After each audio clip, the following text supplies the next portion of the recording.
I gotta get guap. I gotta get I chick. was getting me struggling with these topics. Getting all this. I was gonna do you dirty, but fuck it. Nah, but it's part of the game, man. Like you said, he just went to Japan for his first time on tour. You know, like seeing new cultures, getting acclimated. Like, I bet you when you were on the block with a pack of dimes, you didn't really think like, yo, you're gonna be paying me one day to fucking speak in Japan in a bunch of, in a bunch of fans that can't even speak the language. Let alone rap over there. I never saw in a million years going over there. Like, Right. What reason would I ever have to go to Japan? Like, you know what I mean? Like, when I wasn't thinking about that. But to go over there and for them to like really notice who I was and they were stopping me. I'm like, yo, Wayno, we like are in Tokyo, bro. Like the real Bait and Ape store, you get what where it I mean? Like originated at. where it was made at, you feel me? I'm like, this shit is crazy, man, but We could cheers to that one it's time, a blessing, man. yeah. Shouts to the real Babe store, man. What was the most bugged out thing when you were over there in Asia? Where you just couldn't like. You know what's crazy? It was wild for you. It was like the clubs don't really start till like 3 in the morning. Yup. So that was crazy. Like by the time I was like ready to pass out, I had to go on stage. I'm like, damn, this shit just started, man. And the fact that liquor is just legal. Like we was just walking around everywhere, just drinking Henny. This is like $3 over there. You be Broad anywhere you daylight, want. just walking through the streets, drinking Hennessy. Like that was dope. You know what I'm saying? Couldn't really smoke like I wanted to over there. Yeah, but they'll put you behind bars yeah. for a minute for a blunt. So I found some good weed over there, so that was dope. Word? Hell yeah. The dudes that I was running around with, I was with some real dudes from there. They took me to the projects and all that in Japan. You saw the hoods in Tokyo? I went right to the hood. Man. I did. If you look at my video, it's time. It's in there? It's time. I did the whole video in Japan. I walked right. I'm all in the projects walking through that. Now, shit. was there any similarities from the projects in Japan to the projects up here in Harlem? At all?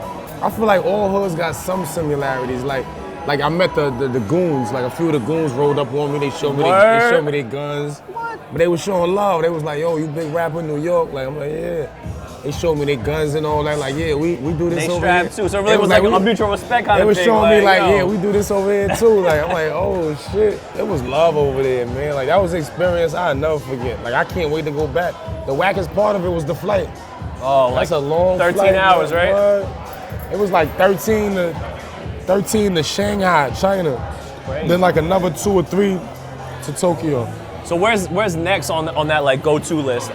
Where I want to go? Yeah, like overseas, like where you gotta go. I really want to go to Egypt, and I really want to go to Dubai, man. I got a lot of homies keep going to Dubai, and they telling me, you know what I'm saying? But I want to go to Egypt just because I'm weird. Like I like the what's them shits called? Them big ass pharaohs and all that. Oh, shit. you want to see the pyramids and all that? The Sphinxes and all that. I'm weird. Like since a kid, social studies and all that, I wanted, you know what I mean? That's not being weird, that's just you wanting to know about different cultures. Nah, just for, the type of person I am, people don't be thinking I'm into that type of shit. Like they want to stereotype Dave and be like, he's only in the strip clubs. And, hell no, I watch the History Channel all day, like that's my shit. If I ain't watching like some mafia shit, like some old mob flick, I be watching the History Channel, man. Like really like understanding what was going on or what the fuck was happening. Trying to expand your mind a little bit, before we was here. You gotta know what was going on before we was here just to know where this shit going. Especially with history, because if you don't know where you're coming from, you don't know where the fuck you're going. You're gonna be all the way lost. You know? I think that brings us to a cool point too. You study Islam very close. You're a strong Muslim man. Like as we were joking around, there's no pork over here. No swine on my line. How do you think that plays into, not only your music, but who you are as a man, because there's a lot of strong cultural and religious things, from the Quran that have to do with how you carry yourself. Yeah. Not only as a man, but as a father. Yeah. As a husband or fiance or whatever you got there. Yeah. But you know what I mean? I believe it really brought discipline more than anything to my situation. I was outside, like really outside for real. You know what I mean? So it was like it brought me like a different discipline that I needed from once I left my mother and father's home. You know what I'm saying? Like they was always my biggest fear, my pops. Like I was more scared of my pops than the police. You know what I mean? Like I'm like, man, I don't care about no cops. Your mom was like, yo, wait till your dad comes home, tell right? Your father. Right. I was always on shit. Like I'm gonna tell, all right, it's all good. I'm gonna tell your father.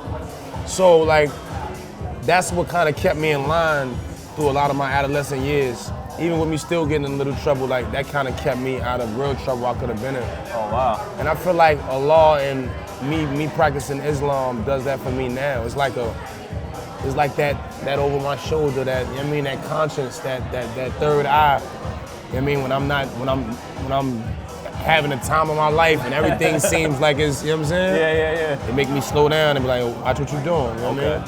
Pump your brakes a little bit, focus up, like.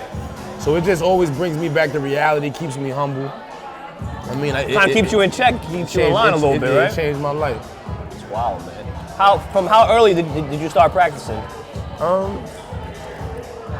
I took my Shahada maybe 4 to 5 years ago. Yeah, but I was always like around it. Like my older bro, Bully, he was born and raised Muslim. Wayne was Muslim. Like I was always around just the energy and the talkings of it. And you know, I'm calling Wayne, what you doing? I just made Salat. He just prayed.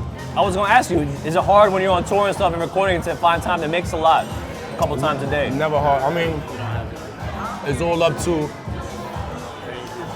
to, you know, you as an individual. You get what I'm saying? Sometimes on the road it do get hard. And it's understood that a traveling man, you know, it's understood that you may miss it while traveling, or you know, if you're sick or if you're traveling. But I try to make get all mines in. I mean, all five a day if I can. And on the road, you know, me and Wayne, we definitely bump our head, pull our rugs out, you know, and try to pray. Just because everything that's coming is a blessing. It ain't coming from us. I mean, it's coming from our hard work, but it's Allah. You know what I mean? That's really guiding us to keep doing it the way we're doing it.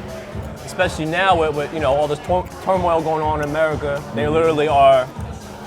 It feels like they're hunting young black men on camera, and the police are doing it and getting away with it. Yeah. You know, so I think in these times, it really is. Everyone needs something, whether it's faith, you know, or just some kind of higher power to really, you know, help us stay in line, stay on your deen. Got to. You know. Honestly, I feel like that's been going on. It's just now we see it, thanks to Apple, iPhones and shit like that. You know what I mean? Like now everybody got a way to document it to really show. Apple got it. You know what I mean? Now you can see it. Before that, it was no footage of anything. You know what I mean? So now, they seeing it. Right. So, with me, I try to avoid it as much as possible. Stay in the studio, stay with my family. Hey, stay recorded. Stay with my brothers. You know. All right, man. Stay around some money, man. Some good food. Around that bag, around the good food of Korean town. Some good Korean short ribs, man. It's looking bright for my man Dve East. So on that note, we're gonna take him out with a shot. He gave me what's this called again? Soju. Soju. Yes, sir. Peace, y'all. We out here.